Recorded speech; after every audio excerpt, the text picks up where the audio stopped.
Hello and welcome to the Worst Movie Podcast. I'm Ade. And I'm Aaron, and this is a podcast where we watch the worst movies ever made in the hopes of finding a hidden gem. Enjoy.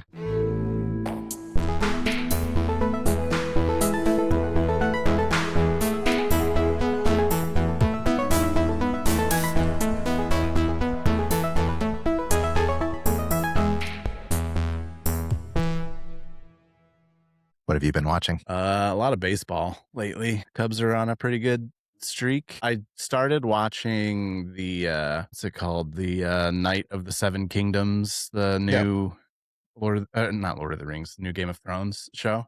Not finished with it yet, but I'm liking it so far. How many Way episodes better in? than the Targaryen show.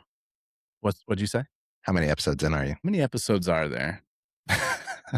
I want to say we're like maybe 5 or 6 episodes in. Okay, so you're pretty far along. I don't remember how many episodes, but it's not long. I feel like it's 8, 9, or 10, not 13 to 15. So Yeah, I think that. So I'm pretty sure we're just past the episode where we find out who the little boy is. Yeah, but I'm liking it so far. Well, I mean, we don't know who he is from the get-go, so yeah, I guess it stands to reason we'll find out at some point who he is. But yeah, that was good. We really like that show. I think I mentioned that on this podcast, but we never watched House of Dragon. I could not. I'm too dumb to keep up with House of Dragon. It's too convoluted and confusing, and I don't care about the lore that much to like follow it. But yeah, that's the thing about Night of the Seven Kingdoms that I really like is I just don't care enough about that world to do the research, and I'm not living in this world every day, so I don't remember like, oh, Joffrey Baratheon was the cousin of the nephew of whatever. Yeah. So I know Joffrey wasn't a Baratheon, but we got 8 seasons of lore. I'm lored out. Tell me a good story. Right. It was it's so far way funnier than we expected it to be as well. I know you mentioned that you thought it was funny, but I mean, there's like a poop joke in the first 10 minutes of the first episode, and I laughed. Amanda didn't like it. She was like, why are they doing this? So I just actually listened to a podcast today where they were talking about reusing IP and how I don't know if you've seen the new Clayface trailer. Have you? It's coming out later this year. I think I have. It's a pure once. Like it's kind of it's a horror movie, so it's horror, yeah. Obviously part of the Batman universe, but it doesn't. At least the trailer, they don't mention Batman or Bruce Wayne or anything like that at all. Mm-hmm. And it's kind of cool to like. I liked the Penguins spinoff TV show, but it's kind of the same style and genre as the Batman movie. Yeah. And Clayface seems like it's taking from that world, but a completely different genre. And I like the idea of Night of the Seven Kingdoms making a very different kind of show. I mean, it's not a comedy, it's not like a sitcom. Right. But taking that IP, instead of like trying to remake Game of Thrones, maybe you still have a few attempts at that you like find these universes, whether it's Star Wars or Lord of the Rings and like use the rich, world to build, new types of shows and movies off that IP. So it's kind of interesting. Yeah. And it's like pretty early on. I mean, the poop joke is poking fun at that like very thing because the music swells and it's the same theme as the Game of Thrones show. It's the same theme song. And you're like, oh my God, we're getting into it. And then it like hard cuts to him taking a very graphic shit. And I'm like, okay, so this is a different kind of show.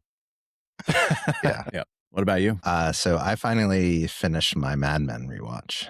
I forget when I started it, but it was sometime last year, I think. And oh man, I love that show. I'm glad I took the time to rewatch it because I feel like it kind of elevated it in my mind. It was already in my top 5 all-time favorite shows, but this is only the second time I've watched it through, and I feel like it maybe went up a notch. I don't know. Don't make me put in stone what my top 3 are, but I feel like Mad Men is top 3. Ooh, yeah, that would be tough. Top 3 favorite shows: Sopranos, Wire, yeah, Mad Men, Breaking Bad. Yeah, that's more than 3. How the fuck do you pick? Yeah, exactly. I mean, that's top. I feel like top 5 are way easier than top 3. I Yeah. I started a Better Call Saul rewatch and Oh, may go yeah. back to finishing that. I I love that think show. I've put Better Call Saul above Breaking Bad, Yeah. and I think right now my top 3. I don't know. Like I said, I can't commit. Wire, Mad Men, and then the question for me is it Better Call Saul or Sopranos that takes that number 3 spot? Yeah. That's tough. I don't know how you pick rather than force you to pick. I haven't seen the last few seasons of Mad Men. What? Did you finish the full? Yeah. All I of it? watched all 7 seasons. I I think so. I've watched up until he's like living in an apartment with a different woman, and I'm like, I don't know what the hell I got into here. Like I think I fell asleep and it just auto played. And so that's kind of where I dropped it. On my rewatch, I'm basically at the point where they get bought by the British company. yeah, so that's Lane season Price 3. works out the merger. Yeah, which Uh-huh. is, I mean, this show is 20 years old, so I'm not even going to spoiler alert it. But yeah.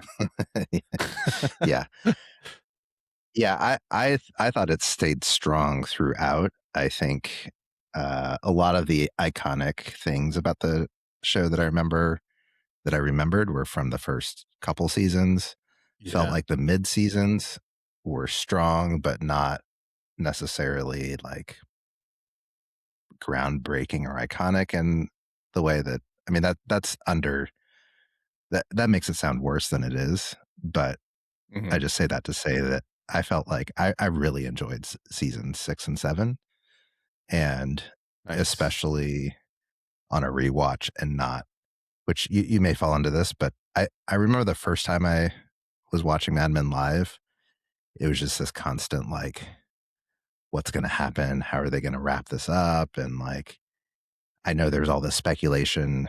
This is, I guess, a anti spoiler or spoiler for you, but there's all the speculation of in the theme song, intro, there's a man falling, and there's all Mm, this like, oh, is it going to end with Don him jumping from dying. the top of the building or something like that? And Yeah. uh, it kind of ends very. Do you want? I'm not going to tell you what happens, Yeah, but you can say. I'm just going to say it ends kind of Sopranos esque, where Mm, it doesn't like wrap everything up in a nice bow, and there's some questions about what happens, and so I yeah. remember being a little bit frustrated there because like I want the like, here's the happy ending, or this like here's Yeah. exactly what happens to every character, and like They let's go know on what to live happily ever after. exactly. And it doesn't do that. Yeah. And I in the moment I wanted to do that. Now I'm glad it didn't do that. Yeah. Um and at like the last season, especially, they introduced some new characters, and like it's just like this constant like, well, I want more. yeah, I want to spend time with these other characters that I've seen, and like some of those Yeah. characters that were prominent, especially in the first couple seasons. Mhm. Like you never see them again. And Yeah. but anyway, all that to say, like I just felt like the emotional resonance and the themes in 6 and 7 were super strong, and 6, 7. that's how we Sorry. get the kids on the podcast. Yeah.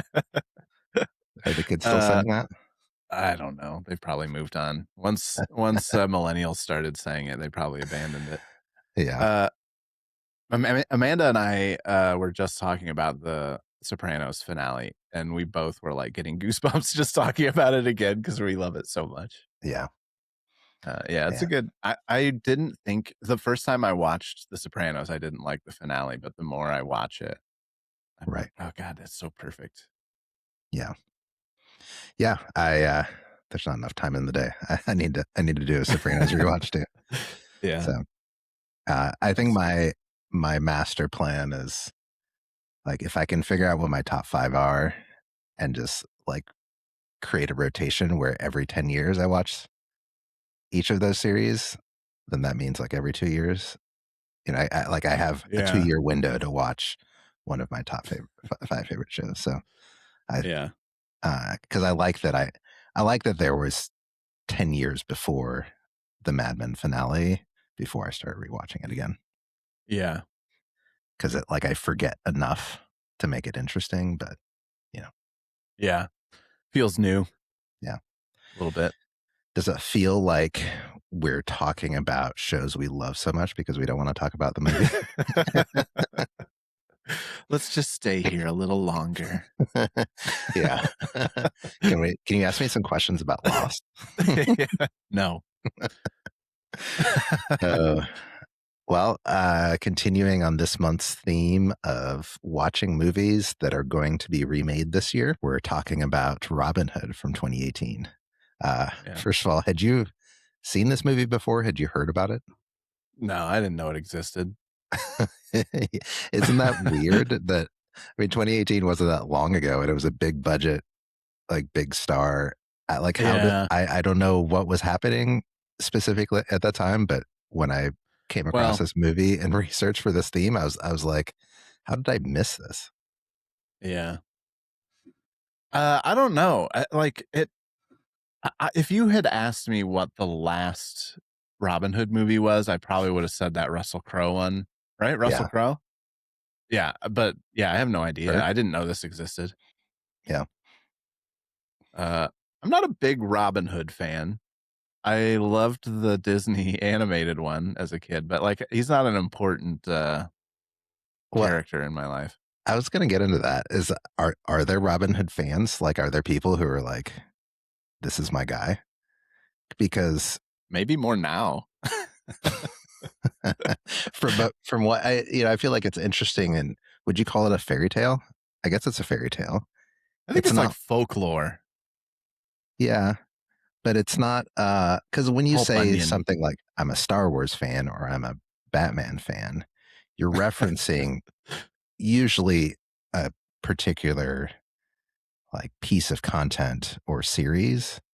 Yeah. You're like, I watched the original Star Wars trilogy and I'm really into it, or I'm really into Andor, or I'm really into whatever the 60s Batman TV show. To be really into Robin Hood, you're not like I would assume the people who are digging up the lore from the 1400s or whatever are English professors that are not also Jamie Foxx's portrayal of Little John was amazing. The crossover isn't there, Yeah, it's being a fan of the character rather than the world or the lore. It's like being a fan of James Bond or. Yeah, but again, that's you're like, I've read the original books or I've watched all the Bond movies and Robin Hood is I just feel like what is the, other than robbing from the rich, from the poor to rich to give to the poor. I don't know. We'll get there. Yeah.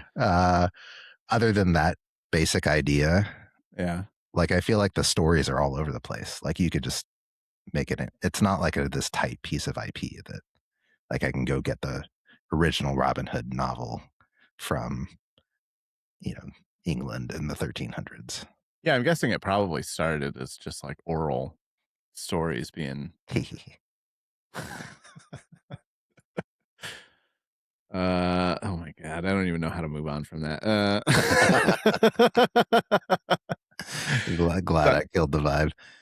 Yeah.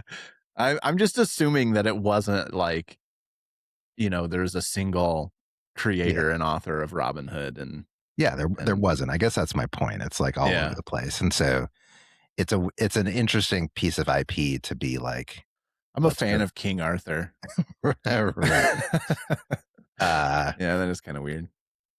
Yeah, and that's maybe why it doesn't work as well as some other, King Arthur is actually a good example. I was trying to rack my brain for what other types of IP content are there like this, where you're like, yeah, it's just old medieval lore. Yeah. Yeah. Well, real quick, the overview of this movie. So, like I said, 2018, directed by Otto Bathurst. Bathurst. You know who that is? I don't know who he. I don't. I've never even heard of this person. No, I didn't know who that was before, but he was a director mostly of TV, Peaky Blinders, Black Mirror, but I don't think has much of a filmography. Mm-hmm. And then stars Taron Egerton from Kingsman. Is that how it's pronounced? I have no idea. Okay. How do you pronounce it? I say Egerton, but I don't know. I was just thinking about it before we started, and I was like, I hope this isn't a Idris situation. Which I didn't want to say anything, but you said it wrong on the last. I know. Episode. Yeah. It's so deeply ingrained. Yeah. Taron Egerton. You're right. Okay. I usually am. I'm quitting the podcast. Did you see Blackbird that he was in? No. The TV series on Apple TV. It was really good. No. It's about he goes undercover to get information from about a serial killer. Or yeah. But anyway, yeah, it's really good. I do love a good serial killer story. And then I was surprised. I must have just, maybe it's just I have a blind spot to Taron Egerton movies, but he starred in a movie called She Rides Shotgun, which is based on a novel that I read and really enjoyed. And I feel like I would have been like, hell yeah, sign me up. I'll see this opening weekend, and only discovered in researching for this podcast that movie existed. So anyway, it's on my list. I haven't gotten to it, but. And that isn't your alternate pick?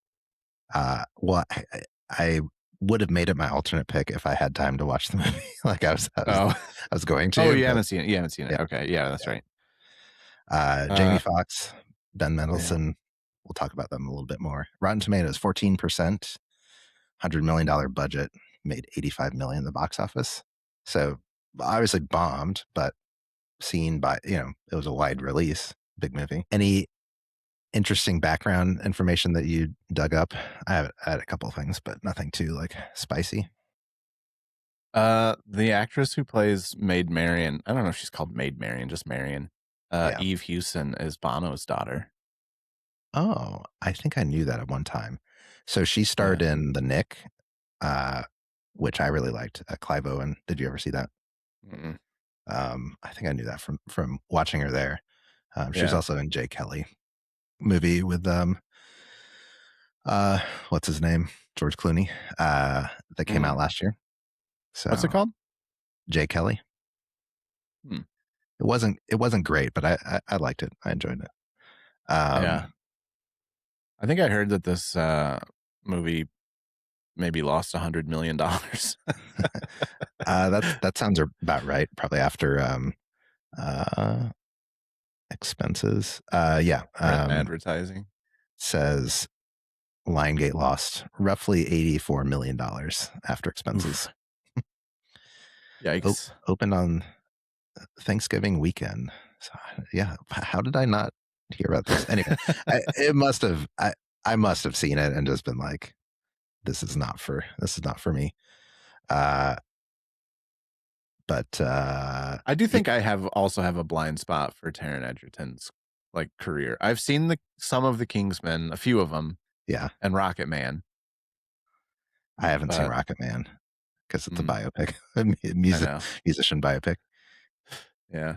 Yeah. I wouldn't have. The funny thing is, like, I recognize him and I recognize the name, but honestly, like, before doing this, most days I probably wouldn't have paired them together. If you're like, who's Taron Egerton? I would have been like, I can't remember what he's been in. if you like showed me a picture, I'd be like, oh yeah, that's the guy from Kingsman and whatever. And I would have been like, is that the kid from Hunger Games? Is that PETA? Yeah.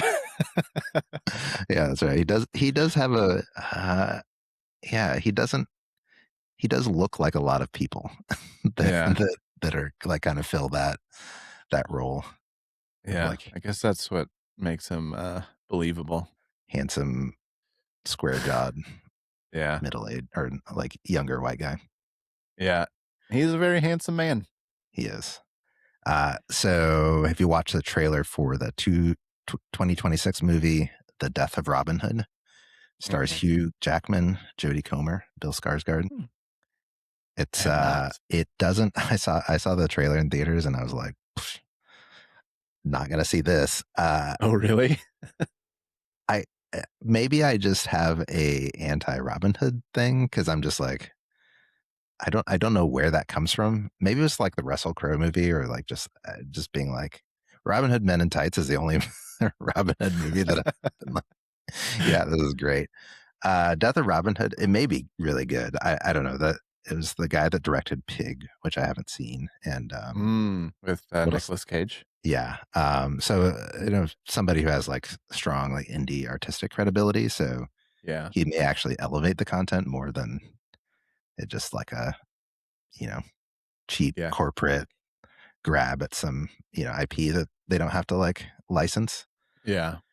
But it kind of like reimagines like what if Robin Hood is gritty and not as An an old good. man. Yeah. And Hugh Jackman is strong, and I mean I don't know. So it could be good. Well, I'll say that the Robin Hood movie that we watched today, I feel like borrowed very heavily from Christopher Nolan Batman movies. Mm. And I wonder if the death of Robin Hood is like Batman Beyond with old Batman. Yeah. I mean, yeah, I guess I haven't made that parallel much. Like maybe Batman was influenced by Robin Hood. Yeah, possibly. And the parallels that I see in this movie to Batman are that like the dual lifestyle of him being this like noble lord during the day and then kind of in his free time being this uh justice seeker. Yeah. So, yeah. Do you want to give a quick synopsis of this movie? I mean, I guess it's the synopsis of the Robin Hood tale, but Yeah. Although I read that not every story of Robin Hood had him fighting in the Crusades and stuff like that. So yeah, it's changed over time. But in this one, he's it begins with him fighting in the Crusades, and he's fighting in Arabia, I think, and kind of has a little battle with Jamie Foxx, who plays Little John. He comes back from the Crusades to find that the Sheriff of Nottingham, played by Ben Mendelsohn, has basically stolen his land and declared that he was dead and kind of taken his stuff. And so he basically teams up with Little John, who follows him back to England, and they basically start wealth redistribution, I guess, is what they adventuring. Yeah. So it's not very adventurous. This is not like a swashbuckling adventurous movie though.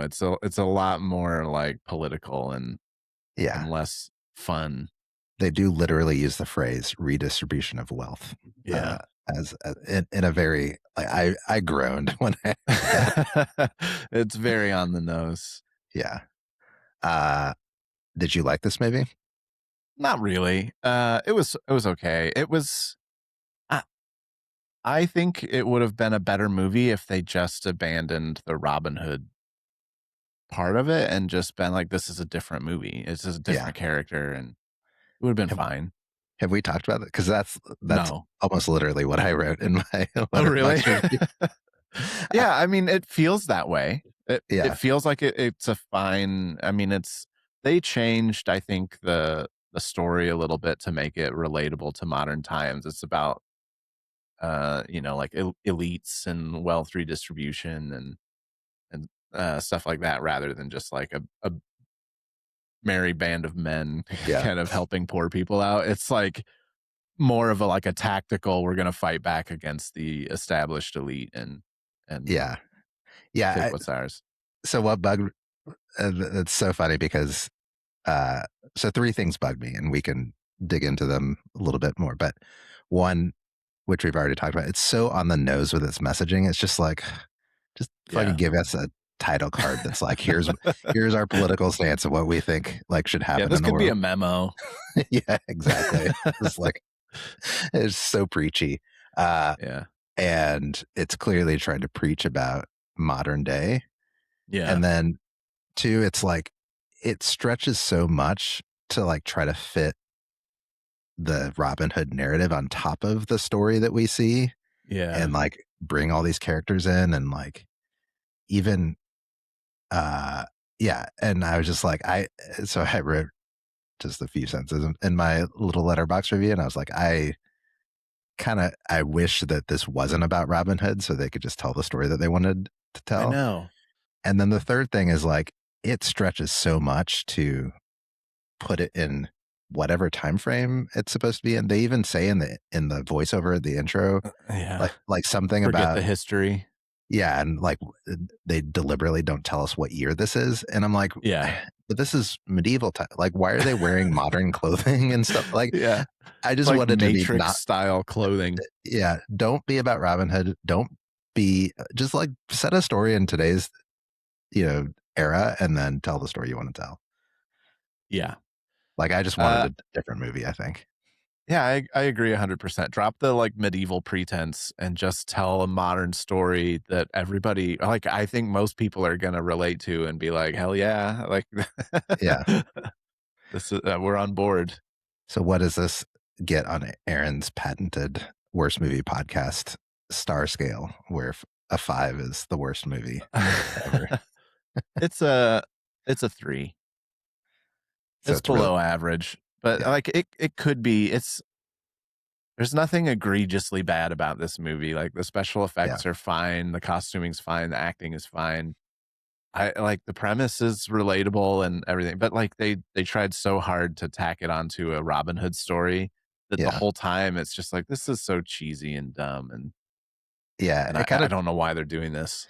It took me a while to really catch, like to pay attention to the clothing and stuff like that, but I think it was like 20 minutes. I'm like, what is that jacket he's wearing? That doesn't look very medieval.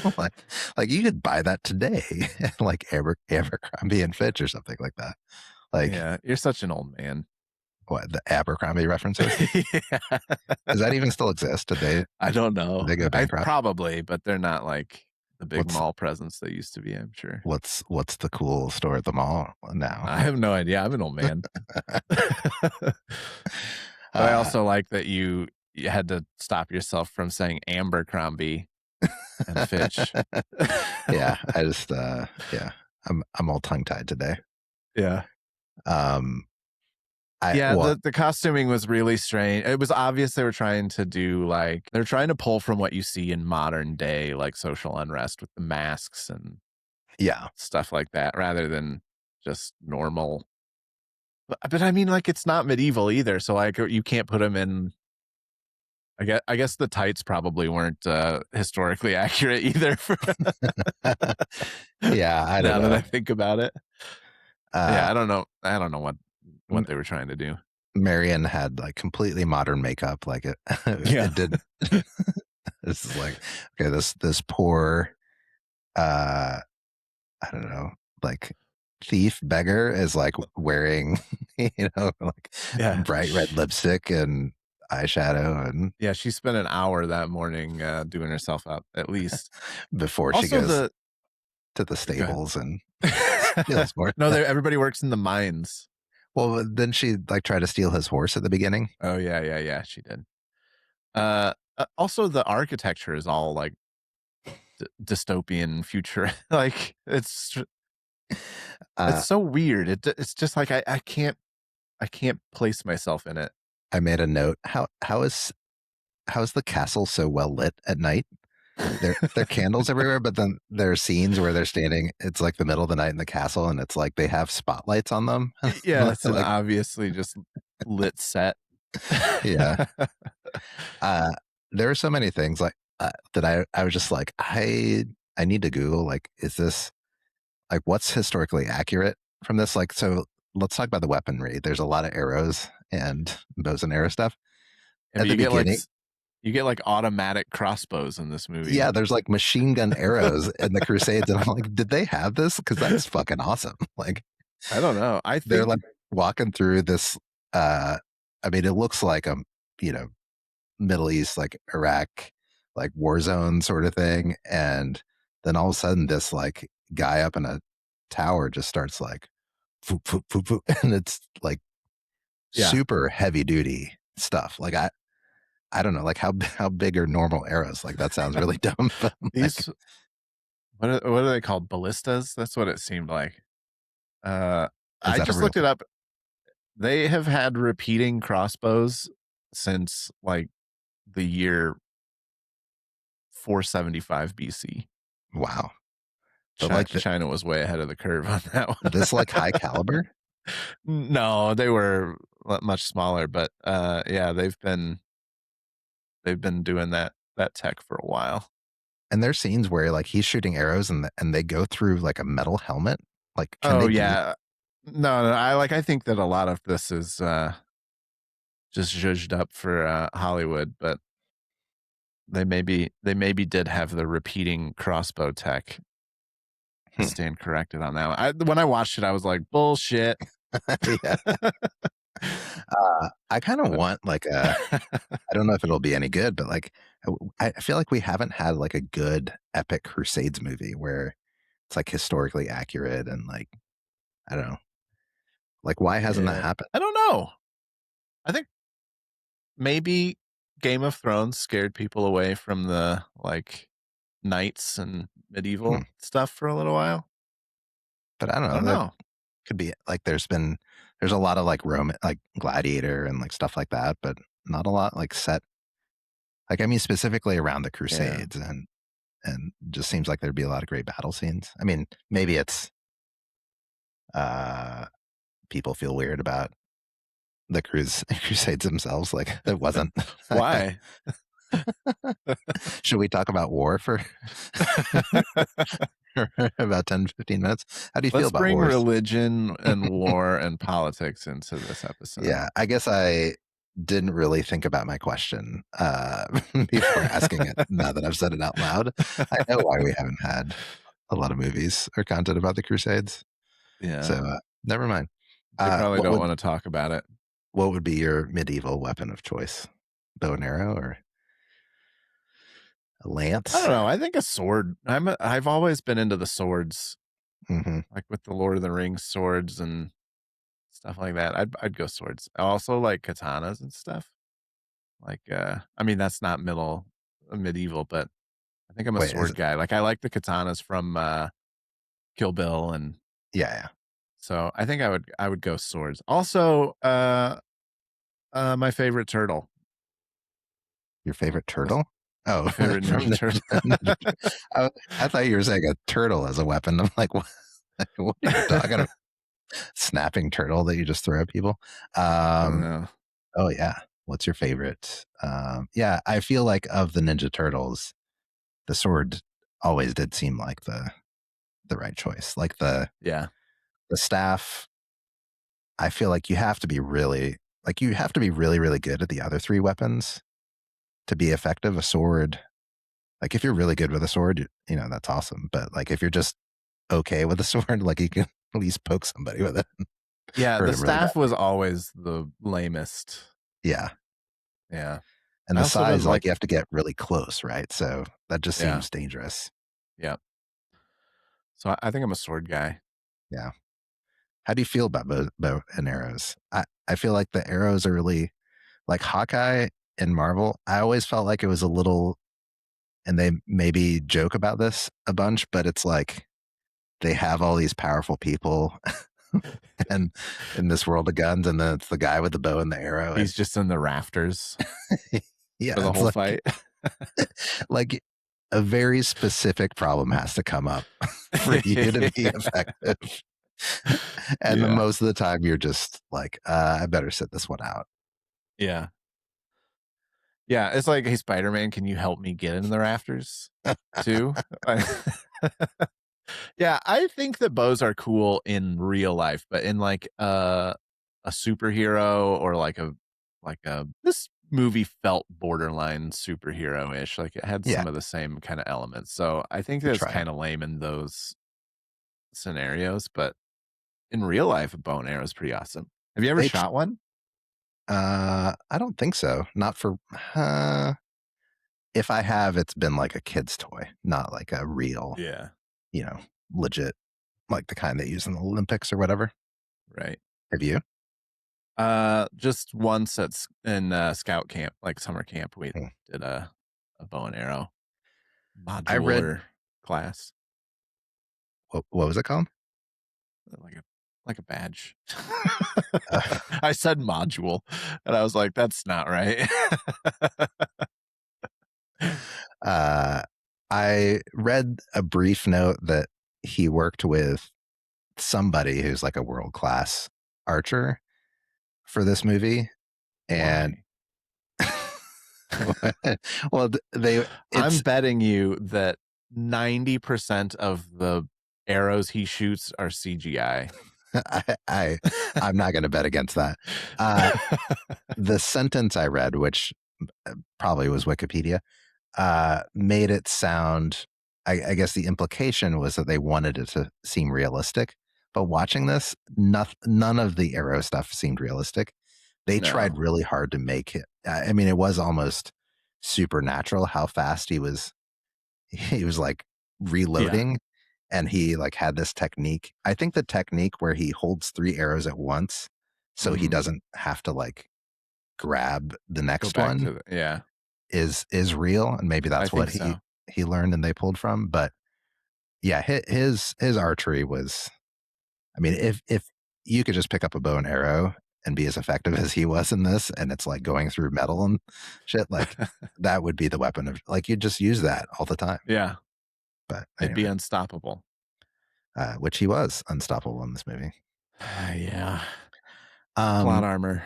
yeah. Speaking of plot armor, I didn't understand the plot very much. Did you? No. Yeah, Uh, so I'll admit, I watched this movie a week ago. uh-huh. We were gonna record it last week, and I watched it, and I was like, "I don't feel good about how well I understand this one either." And, yeah, it was, I don't know, I a don't. little convoluted. Yeah, I don't understand Little John's plan. I don't either. He decides to leave uh, Arabia. Arabia and come to wherever they are in England to disrupt the power structure to avenge his son's death and stop the Crusades by recruiting Robin. I was just like, wait, there's so many steps here, and like, why would you think that this would? I Yeah, don't know. We don't, wasn't it basically just like, if we can defund them, then the Crusades will stop, and but I feel like if you're, I mean, just imagine. oh, there was the plot twist at the end, though, that the church was funding the opposition so that they could take down the government of England They could and, take down the king, but yeah, take down the king. I didn't understand that either. Really, Nah. um, I didn't. I didn't really understand the whole power structure here. Like even just for small things like the sheriff, which by the way, just the fact that he's called the sheriff, I was like, well, he's just the sheriff. Like who's the who's the mayor?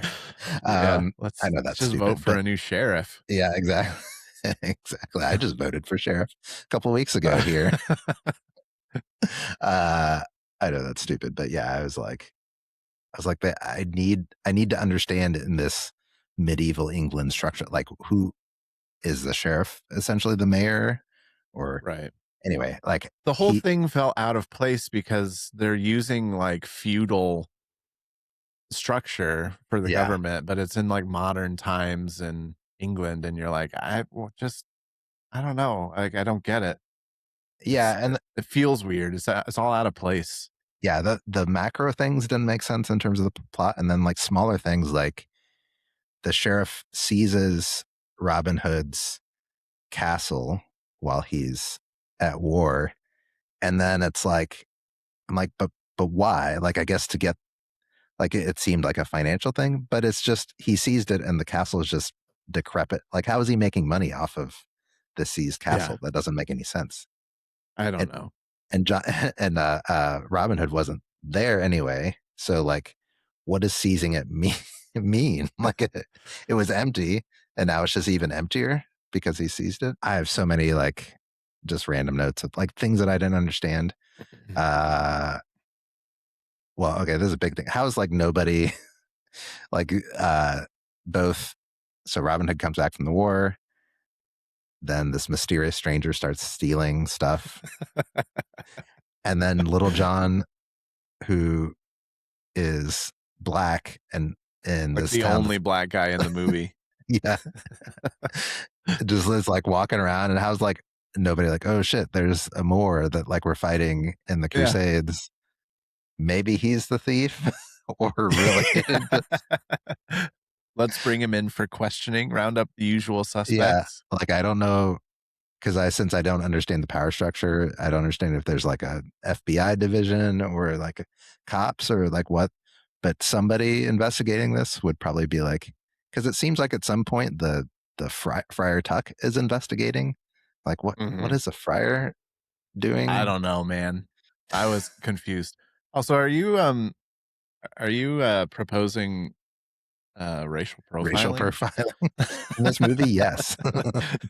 Because I feel like we're only now understanding how bad racial profiling was. I feel like in the 1400s, I keep saying the 1400s, but I have no idea what year this takes place. Yeah.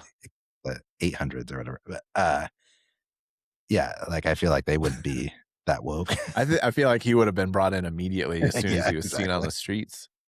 Yeah. I mean, even if there wasn't a thief, they would be like, hey, you, what are you doing in our town? Aren't we killing you guys right now? Yeah, they're at war. I mean, I don't know. Where all the fires coming from? They're just like fires coming up from the ground dramatically all the time.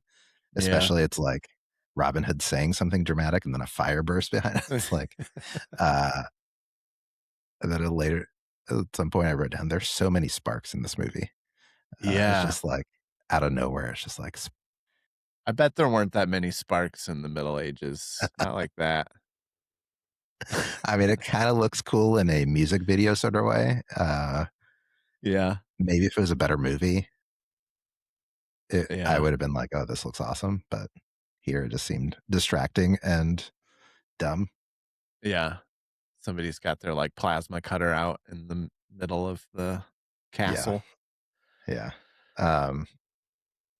There was a lot of really weird just design choices. Like that was probably my biggest issue is like the style of the movie is just like, I know you're saying forget the history. We're just going to tell a story like related to or based off of Robin Hood, but then just don't make it Robin Hood. Yeah.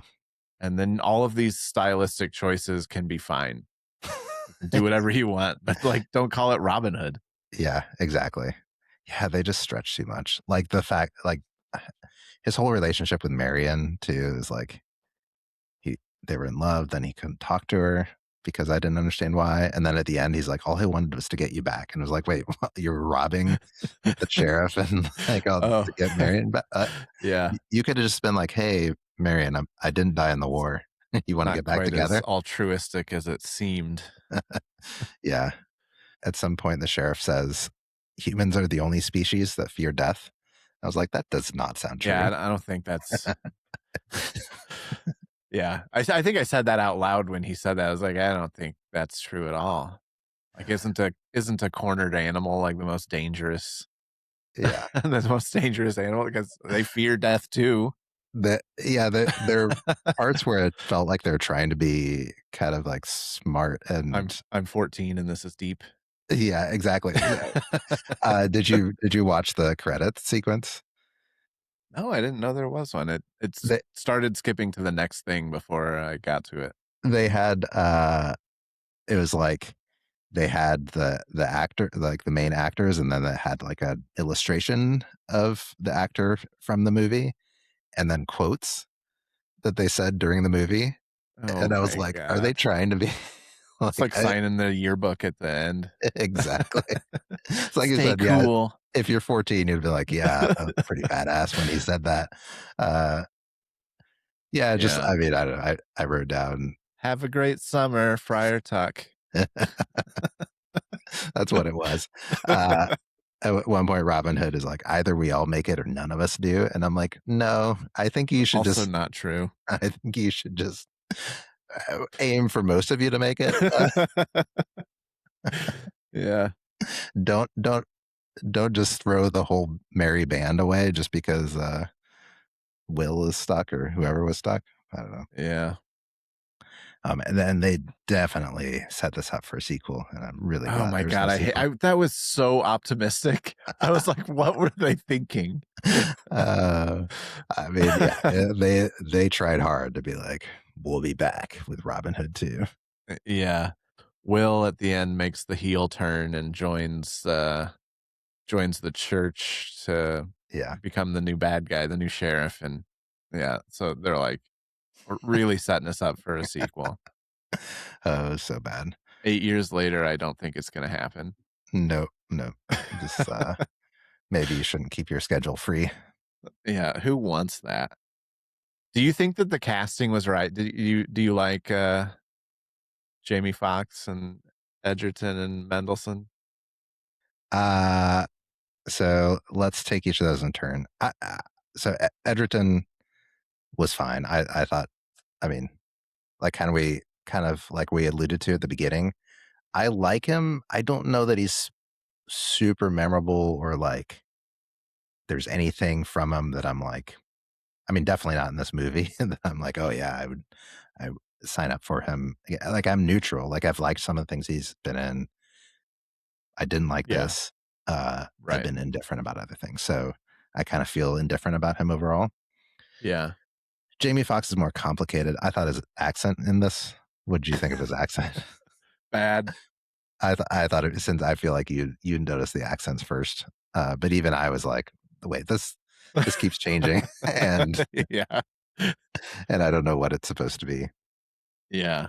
I would never have been able to place it if you had just had me listen to it and made me guess. I wouldn't know. Yeah, and then Ben Mendelsohn. Uh, I guess I'll say this here. I used to love Ben Mendelsohn, and two of his movies are in my alt picks. I guess I'll just give you my alt picks now rather than dance around it and come back to it. So, Killing Them Softly Oh uh, yeah. is in probably my top 100. That Uh, Brad Pitt. yeah, Brad Pitt and James Gandolfini, one of his last roles, Yeah. and it wasn't a very well or widely seen movie, and um, but I remember reading an article where Ben Mendelsohn was talking to the director and was like, I think this character would basically he was going to remove one of his teeth to be to better fit the character. And the director was like, what are you talking about? Don't perform dental surgery. But like he's really like method, really like kind of insane about getting into his characters. Yeah. Um, and then at some point, I think he just was like, man, I gotta get paid. And so was like started doing uh I think he's still probably an incredible actor, but doing Yeah. like Star Wars stuff and obviously this and like uh Yeah. I yeah, mean, I think I was gonna say Rogue One that he's in, I think it could be 1A, 1B as my favorite Star Wars movie of all time, yeah. Hmm. uh, with Empire. Uh, but I feel like he's playing the same role in this that he played in that. It's just the shouty, authoritative asshole guy that like Yeah, like the bad guy. And I'm like, okay, well, I've seen this before from him, so yeah. Fair enough. um, I like him, but I feel like I've seen him mostly do that. What I do you didn't think? know the tooth thing that reminds me of Ryan Gosling, showing up to Lovely Bones where he gained 60 pounds, and the director was like, "Why did you do this?" And they I fired don't him.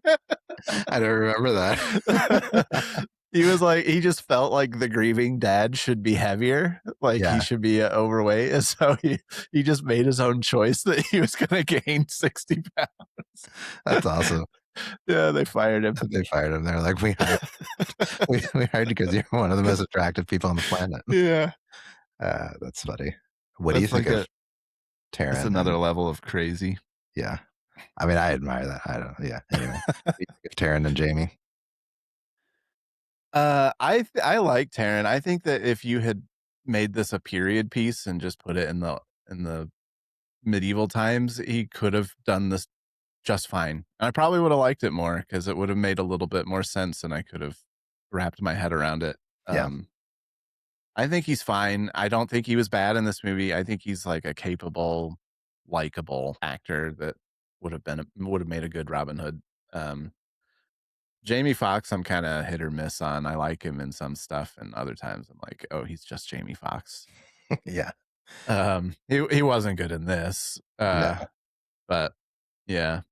I think that's what obviously like Collateral and Django Unchained, incredible movies, and he's great in those. But I can't even say Collateral. My alt pick is actually a Jamie Foxx. Ooh, okay. Well, my final note. Two quick notes before we go to alt picks.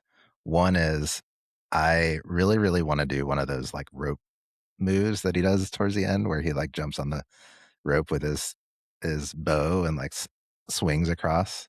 He like does the horse on the rooftop, True Lies sort of thing, and then jumps onto the rope thing. I thought like that stuff looked really cool. Yeah. And then my last thing that I wrote down was how does fire work? Because there's a scene where the rebels or whatever set this fire, and then Ben Mendelsohn like clear this fire, and like a bunch of people like his henchmen they push it out of the way. yeah I watched this with John and he was like, wait, I need to see that again. Like, if you could just push fire away, that would solve so many things. Yeah, I have a note that I wrote down. Robin Hood, the original gangster. And I don't know why I wrote that. That's great. Yeah, so that's where my head was at. I don't know what that means. Well, we'll end there. What are your what's your alt pick? I picked Horrible Bosses. Oh, was he one of the bosses in that? I haven't seen that since it came out. He was what was he called? Like Motherfucker Jones or something. He was the like shady bad guy that they were going to hire to kill their bosses. And then he was like, no, you guys have to do it. Like he was like the worst bad guy. That's funny. I need to rewatch that. I mean, that was like 2004 or something. I mean, that's 2011. Oh, yeah. But yeah, I obviously have issues with Kevin Spacey, but it's still one of my favorite comedies of that era. You don't have to say obviously. We don't obviously know that you have issues with him. I mean, most people probably have issues with him. But he's so unlikable in this that I'm like, okay, well, it makes sense. He's just himself. My alt pick. So I picked two, both Ben Mendelsohn movies, because I feel like they're some of my maybe top 100. Don't ask me to quote my top 100, but that's just my framework for Killing Them Softly. Love it. Mississippi Grind, another like indie movie that not many people saw, and I don't know how great it was reviewed, but it stars Ben Mendelsohn and I just drew a blank. Ryan Reynolds. Deadpool, yeah. Ryan Reynolds. They play two I guess degenerate gamblers that kind of go on a trip, and it's really good. Have you seen it? Nope, but degenerate is one of my favorite words. Amanda and I like to call ourselves degenerates. Yeah. Well, this feels fun. These are definitely degenerates. Ben Mendelsohn's really good at playing a degenerate. Maybe I like him more as a degenerate than a like person in power. I didn't realize until today he's Australian. I thought he was British this whole time. Yeah. So I learned something. Yep. And we're all better for it. That is true. And hopefully you, the audience, have learned something also. Skip this movie. Skip this movie. Ben Mendelsohn's Australian. And how does fire work? And fire, you just need to get through the fire. You can have people push it out of the way with shields. Mm-hmm. And also bow and arrows. can be badass if you, I don't know. That is actually probably true, but yeah. Yeah, I should probably just watch some YouTube clips of like modern, like good archers. It probably is actually a lot cooler than I think it is. I bet it is. Yeah. Maybe you can watch that after you're done with your like gun stock cleaning videos. Yeah, it was like the primary weapon for like most of humanity's existence, I'm guessing. Well, maybe. Club? The stick. I was going to say the stick. Or Club and rock may have. Just rock. Throw rock. May take that one. Take that spot. All right. Well, we have some research to do before the next one. If you have any questions, comments, hit us up. The worst suggestions. The worst movie podcast at gmail.com. What'd you say? I said I fucked that up. We could say that about most of this episode. Yeah. All right. Thanks for listening. I'm Ade. I'm Aaron. Thanks for listening to the Worst Movie Podcast.